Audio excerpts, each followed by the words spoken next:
Hello everyone, it's Becca from BEKAHBOOKSANDBUJO. Welcome to episode 2 of Pack It or Pass It.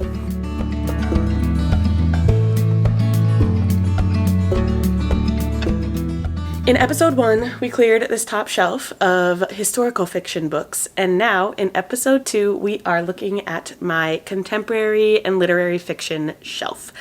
And it's a big one because it's this whole shelf here, but it also extends to this small little shelf. So, as we did in last time's episode, we are going to go book by book and decide if I want to pack it or if I want to try a chapter and then decide from there to pack it or pass it. And if you are not aware of this series, my family is moving this summer, and so I'm deciding which books I want to pack and bring into our new house and which ones I want to say goodbye to for now. So let's just start, and we are going in author alphabetical order. The first book we have here is Little Bee by Chris Cleave, and I have had this book for so long, so it's immediately going in the try a chapter pile. I don't know. I feel like I've heard mixed reviews, but I honestly don't know what it's about.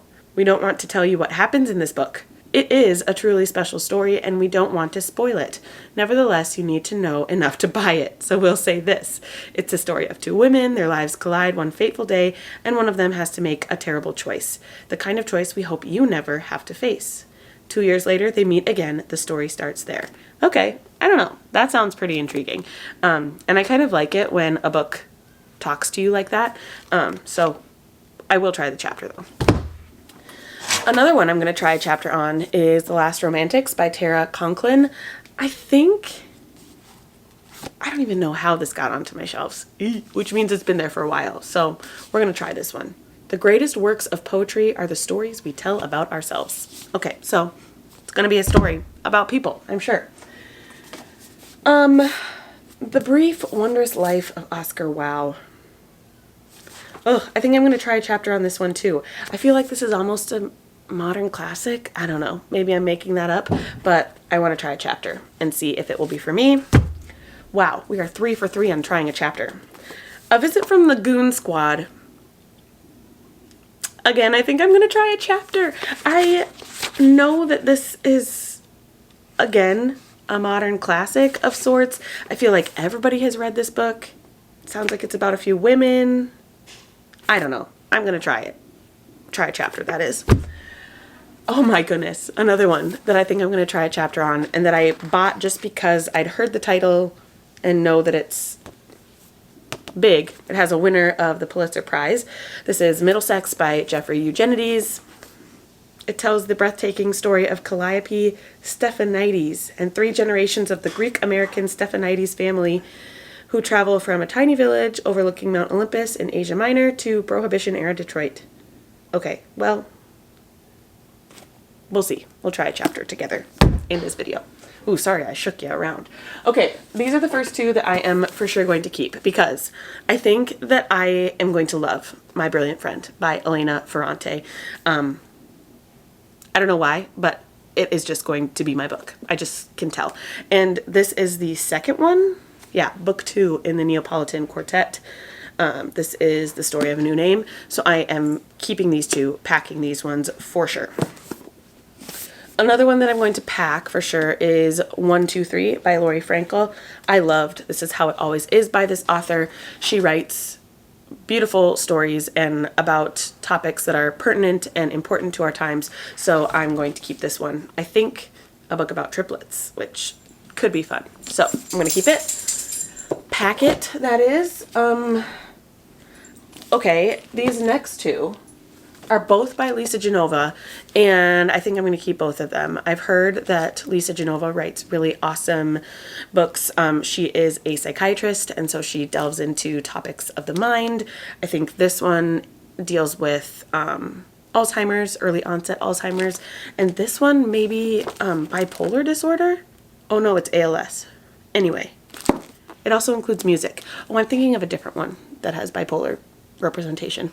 I'll talk about it in a second, but I'm going to keep these 2 because I feel like they will really work for me, and I want to read this author for sure. Another one that I think I will try a chapter on is Pineapple Street by Jenny Jackson. Now, I feel like this was kind of a big book last year, or at least a popular book. What year did you come out, Pineapple Street? 2023. Why did I say it that way? I don't know. 2023. But my mom read it and she said it was just okay. So I'm going to give it a try and see if I want to keep it. Ooh. This one I just hauled. Erotic Stories for Punjabi Widows by Bali Kaur Jaswal. And do I want to be cutthroat and try a chapter? Or do I want to keep it? It is just a small little book. Easy to pack. Okay, I'll try a chapter. I'm going to be cutthroat and ruthless this time around. One I am going to keep for sure, though, is The Same Bright Stars by Ethan Joella. I loved A Little Hope by this author, and I think I will really like his writing in this one as well. Plus, I just hauled it last month, so I can't part with it quite yet. Anne Lamott, Imperfect Birds. I will try a chapter of this one. I don't know anything about it. A powerful and redemptive novel of love and family from the beloved and best-selling Anne Lamott. We'll try a chapter and see if it's a story that I will like. Oofty, toofty. I Know This Much Is True by Wally Lamb. Huge brick of a book, and I feel like I really want to read it. I don't know why. Maybe I should try a chapter to make sure I want to. I think my mom told me that I should just watch the movie and not read the book, but we'll see. I don't know. The babies on the front speak to me. I'll try it. I'm going to try a chapter. Woofda. We've got a big stack going. This is the one that I think has bipolar representation. Why did I think that? It says she has an illness. I don't know. Maybe I'm making that up. Anyway, this is Everything Here is Beautiful by Mira T. Lee. My friend Molly gave me this one, and I think I'm going to like it. So I'm just going to automatically keep it. It's about two sisters. They're going through life together, and yeah, I'm going to like it. Oh, yeah. When her mother dies and Lucia starts hearing voices, it's Miranda who must find a way to reach her sister. Yeah. I think I'm going to like this one. I'm going to keep it. Plus, it's a really pretty cover. Okay, next up we have Beatrice and Virgil by Yann Martel. I got this one purely because it is Yann Martel, who wrote Life of Pi, which I love that book.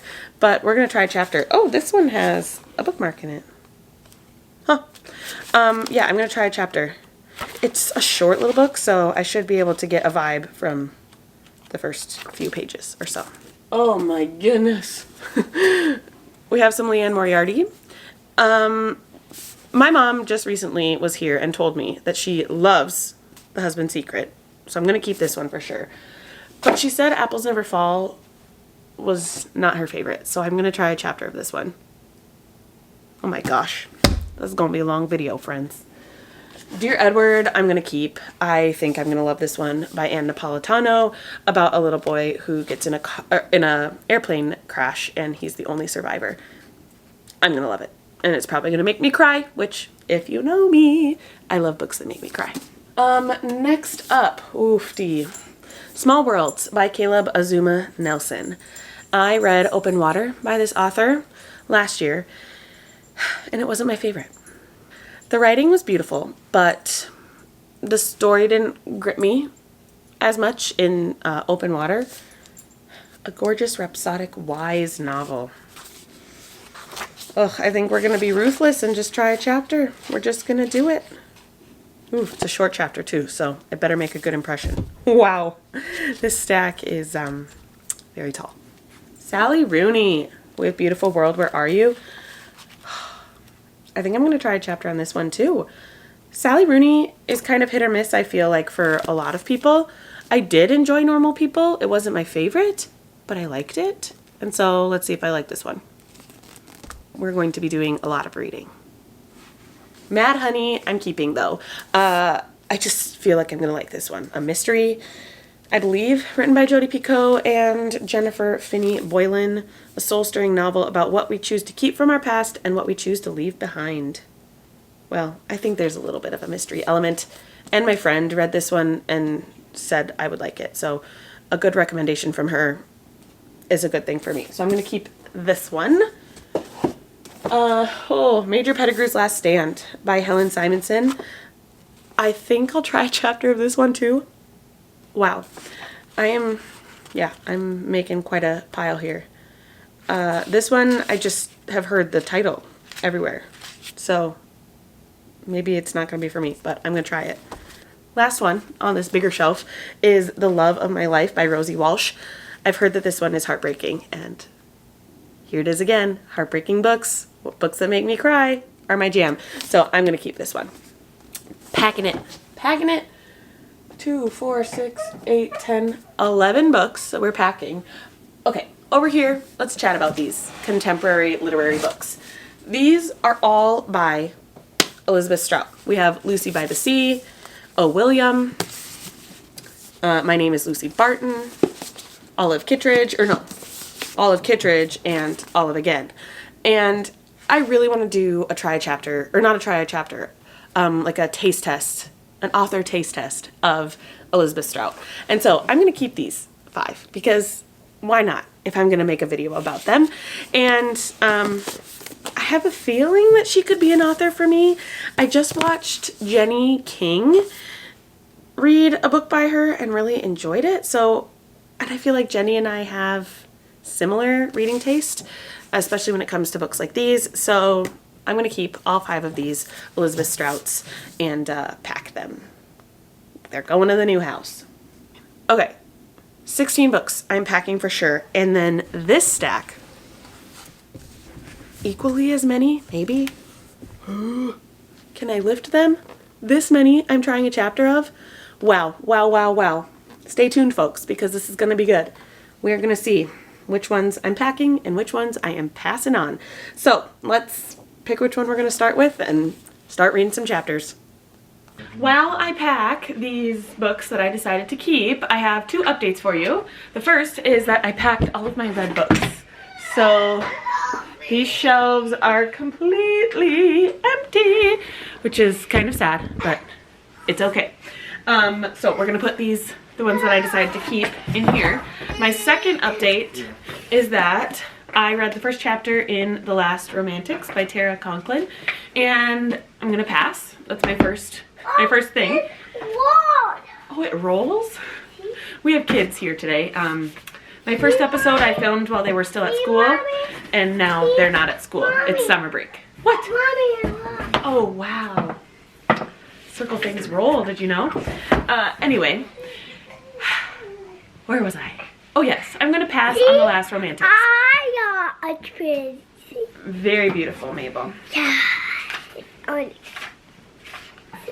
I need to show you something. This is really cool. See? Cool, mate. Yeah, cool. I decided to pass on this. All this circling roads away. See? Oh, don't drop it. It's breakable. Yes, it is. When books are like that, it is okay. We gotta get a new one. Mm-hmm. Yeah. We can't get a new one of that though, honey, because it's from India. Yeah. Yeah, but I can talk more. Mommy, you show up. Okay, I'm here. Here I am. Okay, so I decided to pass, Mabel. I decided to pass on The Last Romantics because it's not, I don't know. It's not going to be one that I want to pick up anytime soon. The first chapter is about a woman named Fiona Skinner, and she is a poet. Mommy. What? You both can bounce her. They're fighting over who can bounce their baby sister. Anyway, it's about Fiona Skinner. She's a poet, and it's the year 2079. She is at like an author event where she's answering questions from guests, and one guest asks why she uses the name. Where's that? Where's that bottom? Right there. Oh. That can't go on your head, honey. It will fall and break. I got it. See? This is chaotic, sorry. One person in the audience asks the author, the poet, why she uses the name Luna in one of her most famous poems. And I think she's going to go back in time and tell us why she uses that name and more about her past. It seems like maybe people don't know about her as a person.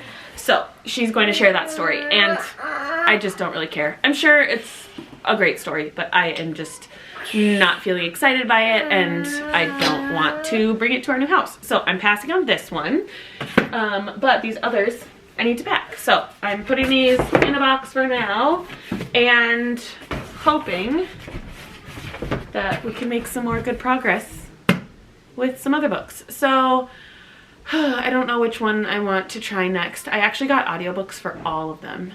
So I'll just see which one shows up on my Libby app next, and I'll let you know.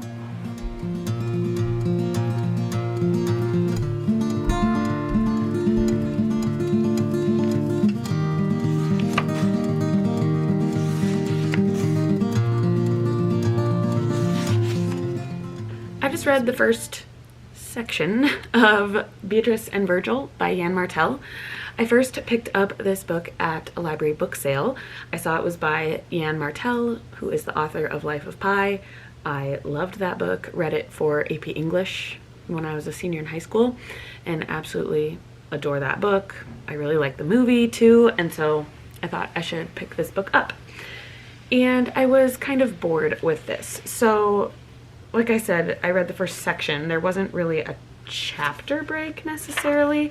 And I was getting quite far and realizing that there wasn't going to be a break. So I stopped. And where was I exactly? I was on page 27. So it was basically like 10% into this book because it's a short-ish book. And we are following a writer named Henry, and he was super famous for one book that had been received really well, and then he wanted to write a second book about the Holocaust, and he wanted to like write it in a very different format. He wanted to have a flip book, so he wanted to like have this be the front of one book and then like flip it, and this was a second book. And it was going to be about the Holocaust. One was going to be nonfiction and one was going to be fiction, and he couldn't get the publishers behind his idea, and so then he just gave up on writing. And I felt like that was a little weird that he just gave up. Because he had had this really great book, and then one idea was a flop and he gave up on it. I don't know. So then right when I was ending, he and I believe his wife or some woman named Sarah were going off to France to continue their lives, and him not being a writer. I just didn't see the point, I guess, and was kind of bored by learning about this author and not really getting anywhere. So I'm gonna pass on this one. It definitely does not hold a light to Life of Pi, at least in the first 10% of the book. Now I am going to listen to the first chapter of Pineapple Street. I think the first chapter, at least. Let's see what we've got here. We've got a prelude, which is just a few pages, and then we've got chapter 1, which is the perspective of Sasha. So I will read the first chapter of this and get back to you.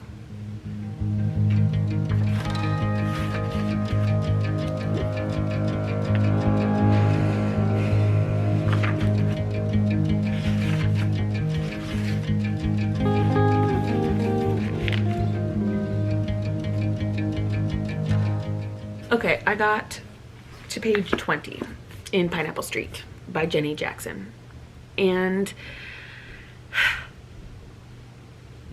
I don't know.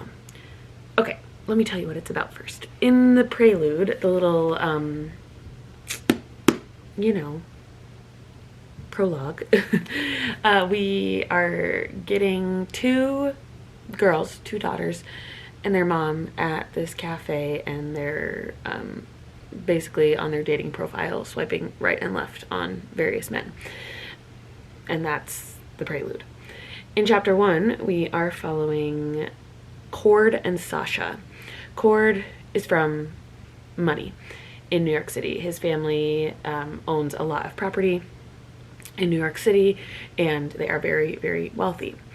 Sasha marries into this from middle class, maybe even lower middle class, and is getting used to being married to a rich man and into a rich family. They attend Cord's parents' like housewarming party, and Sasha wears the incorrect clothing and is basically dressed up like the help. And so the whole night she is collecting plates for people, or people are giving her plates, like dirty plates to get rid of. And so she's pretty embarrassed by that. This seems like it's just going to be a bunch of rich people living. Not even about problems necessarily, like you would say rich people problems. I feel like there probably isn't going to be very many problems. It just feels very hoity-toity, very privileged people, and I don't really see there being much of a plot. So, I didn't mind the first chapter necessarily. Like, I liked hearing from Sasha's perspective as like a middle-class person marrying into high society, but I could tell it's probably just going to be a 3 or 3.5 star. So I'm going to pass on this one too. I'm being ruthless this time around. So I'm going to go check which ones I have to read next, and I'll probably continue tomorrow. It's late in the evening. So I'll check back with you once I've read some more. We went on a little road trip yesterday up to the cities, and instead of listening to the audiobook that I was actually reading for the month, I decided to listen to the first 4 chapters of these books. So I read the first chapter in Major Pettigrew's Last Stand by Helen Simonson, in Little Bee by Chris Cleave, Erotic Stories for Punjabi Widows by Bali Kaur Jaswal, and A Visit from the Goon Squad by Jennifer Egan. I'm curious. Out of these 4, I'm keeping 2 and I'm passing on 2. Packing on 2 and passing on 2. Which 2? Pause the video right now. And if you know my reading tastes, which ones do you think I am packing? I hope you did do that little comment experiment. So I am, let's start with, what's the first one I actually listened to? I think I listened to Major Pettigrew's Last Stand first, and I am packing this one. This one very much reminds me of A Man Called Uva by Frederick Bachman, and also Eleanor Oliphant is Completely Fine by Gail Honeyman. It's about a man who has lost his wife, and so he's a widowed old man, and in this first chapter he gets a phone call that his brother has died, and he is just really taken aback by that news. A woman who is delivering his tea stops by, and she tries to help him process this news. And I don't know, he just seems like a quirky character and kind of a curmudgeon-y guy too, and I like that kind of a character study. And like I said, it's giving me A Man Called Uva and Eleanor Oliphant vibes, and I loved those books, so I'm going to pack this one. Next up, I tried A Visit from the Goon Squad by Jennifer Egan, and I am passing on this one. This is about our main character, Sasha. Can you hear the children fighting upstairs? Welcome to summer vacation. Anyway, this is about Sasha, and she is a kleptomaniac. She steals things from people and can't help herself. She must steal things. In this chapter, she is on a date with a guy she met on like a dating site. And on the date, she goes into a bathroom and sees someone's purse just sitting on the counter, and she steals her wallet. She basically gets caught after the fact because she was the only person in the bathroom when the robbery took place. And so she goes back in the bathroom to try to like plant the wallet, but then the woman she stole from goes in and she apologizes. She says, "It's a problem I have. I'm getting help for it. Here's your wallet." And nothing was taken, so the woman is just like, "Well, forget about it." After that instance, she goes home with her date, Alex. They have some fun, and Alex takes a bath. And she is in her apartment looking around while he's in the bath and looks at all of the things that she has stolen. And that's basically it. I don't really see where it's going. I feel like I could go either way with this one. liking it or not liking it, and because I am being cutthroat, I am being ruthless, I am going to pass.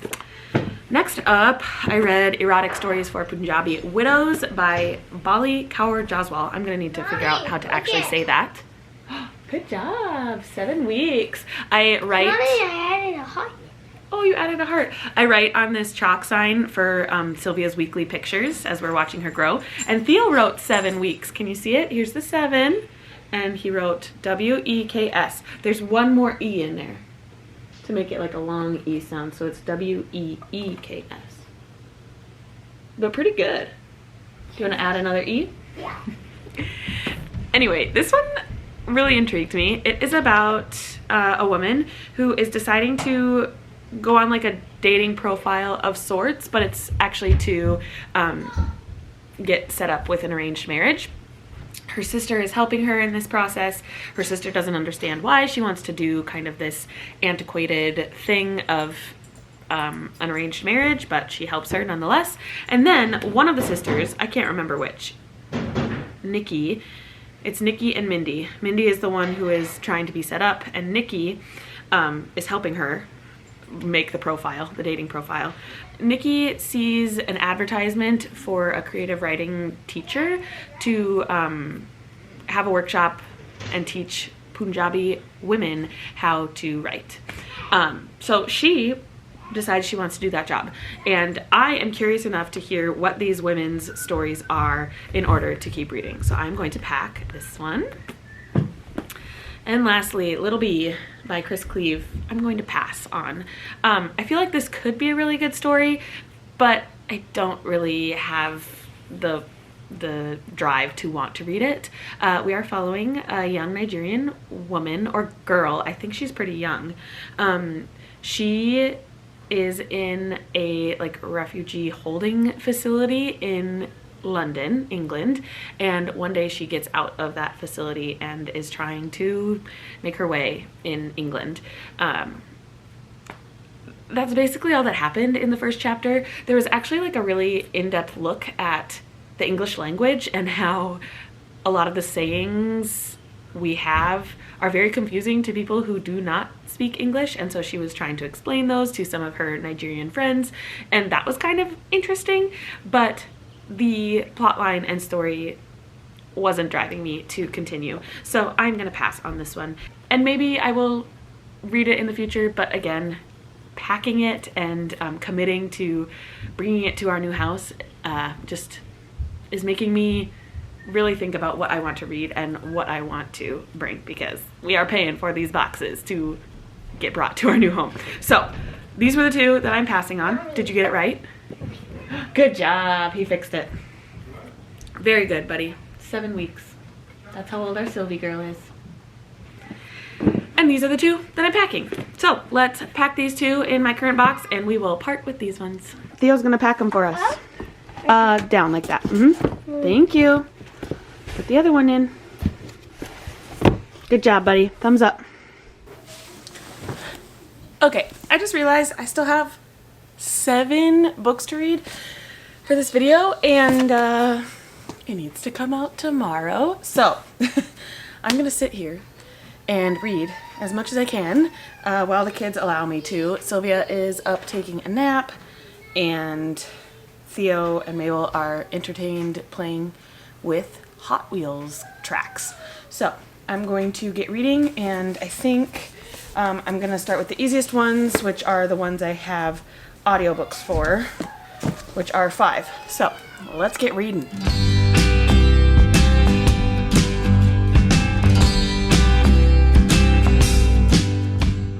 I'm gonna move you closer.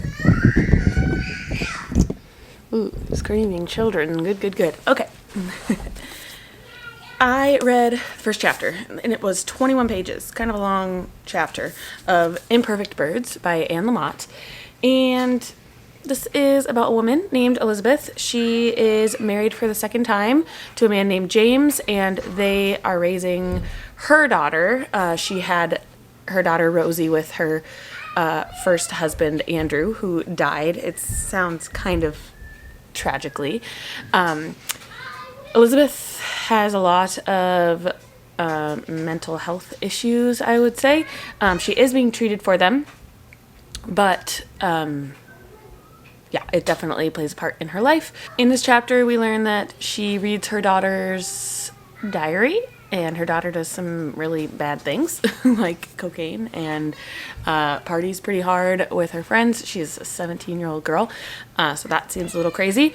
And yeah, that's basically about it. Her and James are waiting for Rosie so they can go shopping. They're waiting in the car in their town. We also learn about Elizabeth's best friend, Ray, who is basically like an aunt to Rosie. And we learn a little bit about the death of her first husband, Andrew. I'm not too excited about this book. And they're fighting. Not too excited about this one, so I'm going to pass. Up next, I am going to try Apples Never Fall, which I have this terrible copy. I hate mass market paperbacks. I don't know about anybody else, but it's also like the tall version of the mass market paperback. So we'll see. This looks like a fairly short first chapter, 10 pages. I hope it hooks me, but we will see.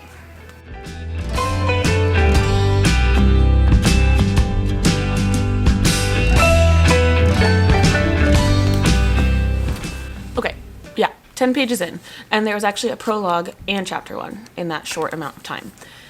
The prologue was about a man dying. We don't really know who the man is. We just know that he was on a bike and he got hit by a semi-truck, and the foreboding last line was, "The apples rotted fast in the heat," because he had a bag of groceries, and the apples obviously must have rotted when he got hit. Then in chapter 1, we are following a couple of brothers and sisters. They are at like a cafe table, and we're actually like listening in on their conversation from the waiter's perspective. It sounds like their mother is missing, and they're trying to decide if they should report if their mother is missing or not. The brothers seem to think, no, she's fine. The sisters are very concerned because they have called, they've texted, they've emailed, and not heard from their mother. The other odd thing is her bike is missing, but the helmet is not, and they think that's very unlike their mother. She would have worn her helmet if she would have driven her bike or ridden her bike. And then at the very end, the waitress hears the four talk about a girl named Savannah. Has anyone tried to get in contact with her? And the waitress is like, yes, have you gotten in touch with Savannah? Who is Savannah? Is it another sibling? It's not the mom. And so it ends on a little bit of a cliffhanger. Plus, we get to chapter 2 and it says last September. So we're going to jump back in time. Color me intrigued. I'm interested. I have liked Leanne Moriarty's writing before, and I think I'm going to keep this one. We are packing it. Next up, we're trying The Brief Wondrous Life of Oscar Wilde by Junot Diaz. Wish me luck.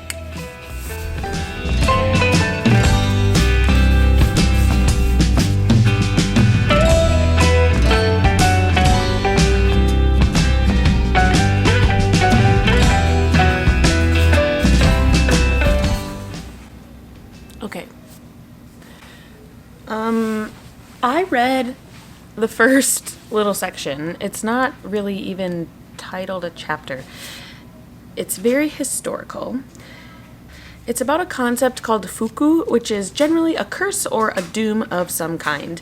And then it goes into the history of fuku and how it came about, how there are some instances of fuku that we might know about, like with the killing of JFK and the curse then on the Kennedy families, the Great American Doom, la-di-la-di-da-di. I was bored because I don't really like history, and this first chapter felt like a history lesson. Then, at the very end of the chapter, it's the author talking to us saying, Oscar's story is a fuku story. So that kind of intrigued me a bit. But then I looked ahead, and I'm just seeing there are all of these footnotes. And I know this is a minor thing, but there are footnotes with lots of historical context for the book. And that turns me off instantly. So I know this might be a winner of the Pulitzer Prize, and it's probably very literarily sound. I'm gonna pass. I am bored, and I don't want to keep reading. So this one's done for. Okay, next up in the stack is Beautiful World, Where Are You by Sally Rooney. I've tried Sally Rooney before. I liked Normal People. So we'll see about this. The one thing that people say about Sally Rooney is that she does not use quotation marks, and that's why I like listening to her. So luckily I have the audiobook, so I'm gonna listen and follow along. I finished the first chapter, and one thing I've noticed in a lot of these contemporary literary fiction books is most of them have an epigraph. Like, why is that just in this genre? It's because we feel like we need to like heighten the novel in a way to quote something at the beginning. I don't know. But literally almost every book I've read in this video or for this video had some sort of quote epigraph at the beginning. I don't know why that is. Anyway, in this one, we meet Alice and she's at a bar. She's new to the area. She meets Felix and they strike up a friendship. Then she invites him back to her house. She wants to show off her new house that she's renting, and actually she's not really renting it because she's living in it for free. I don't know why that is, because she's taking care of it. It's the rectory and maybe people don't want to live there, whatever. She brings him back and that's about it. It's pretty slow moving. Did you find it? I did find it. Where was it? It was in my bag the whole time. I was looking for my camera charger earlier. And Theodore sometimes likes to play with my camera charger. So I was asking him, but he didn't know. What's on your face? You. Anyway, there was a time where I really liked this kind of easygoing book, slow-paced book. Don't mind him undressing in front of the camera. Anyway, this just like nothing going on, no plot, all vibes book, but not right now. Not feeling it. And I know that Sally Rooney is a lot of like, especially millennials' favorites, and I fit in that category, but I'm gonna part with it. And you know, this makes me think that maybe, whoa, mood lighting. This makes me think that I would maybe even want to unhaul Normal People. But I did like that one. Enough to keep it. Plus I want to watch the Netflix series. Anyway, I think our time is maybe coming to a close, at least in this portion. What did you find? Ella Middle. Oh, cool. Suffice it to say, I'm passing on this one. Hi! Okay, so we made a pretty good dent. I have 3 left. And I only have an audio for Small Worlds. But I'm going to see while the kids are playing around me if I can read physically of one of these. I don't know. They both seem really daunting with how many pages there are. Mommy! What? Mommy! What? This one's black and that's black. They're both black. Good observation, Mabel. Mabel. This one is more than 500 pages, and this one is more than 800 pages. Why? That's so cute. That's so cool. Okay, Mabel. I'll talk to you guys later. Come and get me. Okay, so throughout the rest of the evening, I was able to read the first chapter of these last 3 books. And now I'm going to tell you about them, because that's what we do. Anyway, first chapter of Middlesex by Jeffrey Eugenides was really, really interesting. The first chapter introduces kind of the concept of what the book is going to be. Isn't that what most first chapters do? It's been a long day. Okay, so the main narrator of this book is named something. Have they told us the name? Yes, Calliope Stephanides. And the very first sentence really hooked me. It says, I was born twice. First as a baby girl on a remarkably smogless Detroit day in January of 1960, and then again as a teenage boy in an emergency room near Petoskey, Michigan in August of 1974. So this is going to be about a person who was born a little girl, but then changed. And obviously the term middle sex is used here, but I feel like there's going to be a lot of gender fluidity in this book. And the rest of the chapter is just about how this baby was conceived, basically, by its parents, and then born into the world. So I was really intrigued, and I want to know more. The family that this person is born into, Calliope, or later known as Cal, is a very interesting Greek family. They have a very strong religion in the Greek Orthodox Church, and they also just are very rooted in their family and have great relationships amongst themselves. And so I wanna read more. I am very interested. So I'm going to pack this one. Then I listened to the first chapter of Small Worlds by Caleb Azuma Nelson, and this one was very, very similar to Open Water by this same author. I read that last year, toward the end of last year, and while it had beautiful lyrical writing, just like this one does, I'm not drawn in by the story at all, and so I'm going to pass on this one. I feel like the beauty of the writing really goes over my head.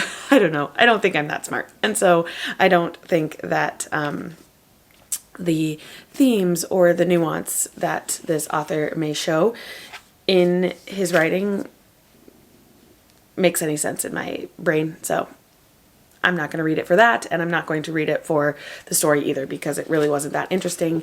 It's about a nameless character, narrator, and in this first chapter, he's at church. And that's really it. So, yeah, I'm gonna pass. Sorry to this one, but yeah, not interested. And then the last one we have is the thickest, biggest boy of them all. We have I Know This Much Is True by Wally Lamb. In this first chapter, we are following twins, Dominic and what's his name? Thomas. They are identical twins, and in the first chapter we find out that Thomas is in a facility, a mental health hospital of sorts, and one day he goes into a library when they're at one of their outings, and in order to atone for the world's wickedness and to kind of set an example for what the world should do, he follows the example of the Bible, where you give an eye for an eye. If you do something wrong with your hand, you cut it off. He took it literally, and he cut off his hand in the library. And now Dominic is dealing with that. The librarian comes to his house and asks him to kind of forgive her. She thought it was a comment she made instigating this act that Thomas did, when really Thomas would have done it anyway. And then later on in the chapter, they go to the hospital, and a doctor says he can reattach the hand, but Dominic decides to not let the doctor do it because Thomas will just continue to take the hand off. And he wanted Thomas to have some power in his decision, and so he let Thomas have that decision. It's going to be a weird, messy relationship between these twin brothers, and I'm here for the ride. I've always been fascinated by twins, and I want to know more about them, and I know that this is a work of fiction, but I still really want to read more. So I'm going to pack this one. And with that, this episode of Pack It or Pass It is done, and let's go through the numbers, because it was kind of a big episode for me in terms of unhauling books. We started out with 31 books on my contemporary and literary fiction shelf, and I kept 21 of the books. I packed 21 books, which means I am passing on 10 of them. These are the 10 that I'm passing on. Editing Becca here, sorry for the terrible lighting, but I realized that I held up The Night Watchman in that stack, and somehow the Night Watchman from the previous video got in that stack. So I actually unhauled 9, and there were originally 30 books. So I did pack 21 books, but I unhauled 9. Let me know in the comments if I've made any grave mistakes. I really don't think I did, but if you think I did, let me know. And again, it's not that these books are going to leave my life forever. They're just not coming with me to my new house, and I may encounter them sometime in the future, but just not owned on my TBR. So goodbye to these books, and I'll be packing those 21 contemporary literary fiction books and bringing them to my new home. I am also really excited now to read some of these. I actually have kept one on my Libby app because I'm going to read it sooner rather than later, or listen to it, that is.